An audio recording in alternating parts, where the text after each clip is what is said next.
৭৫তম প্রজাতন্ত্র দিবস পালিত বাঁকুড়ার বিষ্ণুপুর মহকুমার বিএসএস স্টেডিয়ামে। ৭৫তম প্রজাতন্ত্র দিবস উপলক্ষে স্টেডিয়াম জুড়ে সাজো সাজো রব আজ সকাল থেকে। স্টেডিয়ামের উপচে পড়া দর্শকের ভিড়, সকলের উপস্থিতিতে ঘড়ির কাঁটায় ঠিক ৯টার সময় ৭৫তম প্রজাতন্ত্র দিবসের জাতীয় পতাকা উত্তোলনের মধ্য দিয়ে প্রজাতন্ত্র দিবসের শুভ উদ্বোধন করলেন বিষ্ণুপুর মহকুমার শাসক প্রসেনজিৎ ঘোষ। সাথে উপস্থিত ছিলেন বিষ্ণুপুর মহকুমার আরাধ্যক্ষ সুপ্রকাশ দাস, সাথে উপস্থিত ছিলেন বিষ্ণুপুরের আইসি অতনু সাঁতরা, প্যারেড কমান্ডার বিশ্বনাথ সাহানা, সাথে উপস্থিত ছিলেন বাঁকুড়া জেলা ট্রাফিক পুলিশ সহ পুলিশের একাধিক আধিকারিক।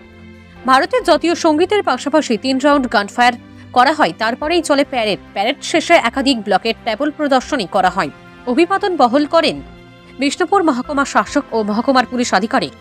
তারপরে চলে একাধিক স্কুলের ছেলেমেয়েদেরকে নিয়ে সাংস্কৃতিক অনুষ্ঠান। সকাল থেকে এমনই দৃশ্য ধরা পড়ল আমাদের ক্যামেরায়, দেখুন সেই ছবি।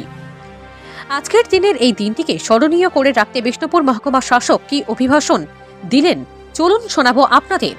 একতা ও সার্বভৌমত্বকে ক্ষতিগ্রস্ত করার জন্য সদা জাগ্রত। আমাদের শৌর্য, ঐক্য, ভ্রাতৃত্ববোধ ও জাতীয়তাবোধ দিয়ে এই অশুভ শক্তিকে প্রতিহত করতে হবে।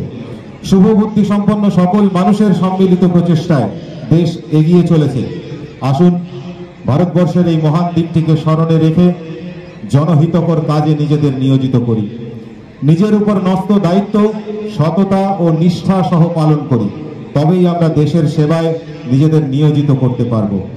আসুন সকলের সম্মিলিত প্রয়াসে আজকের দিনটি আমাদের সকল পিছিয়ে পড়া ক্ষেত্রগুলোকে সকলে একযোগে নিয়ে যাওয়ার লক্ষ্যে আজ ৭৫তম সাধারণতন্ত্র দিবসের এই সুন্দর সকালে সকলে মিলে আমরা এক অখণ্ড শক্তিশালী ভারতবর্ষ গড়ে তোলার শপথ গ্রহণ করি।